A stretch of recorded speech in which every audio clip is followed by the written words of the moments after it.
Di belakangan ini kita sering melihat tokoh atau pemimpin turun langsung ke lapangan untuk menyelesaikan permasalahan rakyat. Di sini juga tak jarang momen tersebut direkam dengan sengaja dan dijadikan konten publik. Sebagian orang menganggap itu pencitraan dan sebagian lainnya melihat ini sebagai suatu tauladan. Pertanyaannya di sini, bagaimana sebaiknya? Kalau saya pribadi melihat ini bukan pencitraan, kecuali dia niat itu. Ada orang memang dia harus mempublish apa yang dia lakukan. Sekarang seorang pemimpin wilayah, bupati kah, wali kota, gubernur, atau sampai pada tingkat menteri dan presiden misalnya, dia kan diamanahkan tugas.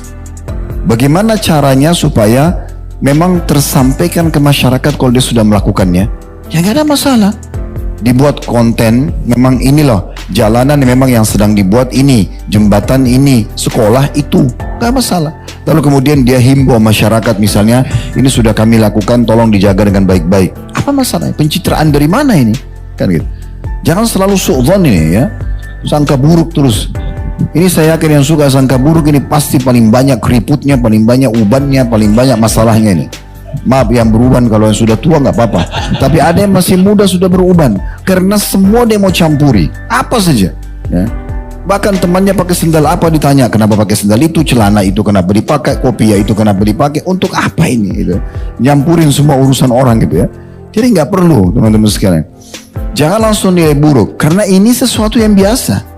Antum pun pribadi bisa mempublish. Sekarang kita tanya kepada penanya ini misalnya, kalau antum lagi kebetulan jalan di sebuah jalan, antum temukan ada satu orang miskin, terus muncul di benak antum bantu, tapi tiba-tiba juga terilhamkan di pikiran antum, selain saya bantu, saya kebetulan punya Instagram, kenapa saya nggak ajak follower saya untuk bantu orang yang sama? Nih teman-teman sekalian, ini ada orang tidak mampu, alamatnya di sini, bantu. Masa itu pencitraan? Kan itu terlalu jauh gitu ya. Dan mungkin kalau kita presentasikan antara orang yang buat konten itu pencitraan dengan yang bukan pencitraan, saya yakin yang bukan pencitraan lebih besar persentasenya gitu ya. Karena orang pasti ada lebih banyak, ada juga yang mau memberikan edukasi, ada orang yang mau berbagi pengalaman gitu kan. Berapa banyak orang yang misalnya dia sembuh dari penyakit, dia cerita tentang pengalaman dia sembuh. Itu kan juga tidak harus pencitraan. Mungkin dia mau tunjukkan dokter ini cocok, obat ini cocok dan segala macam gitu kan.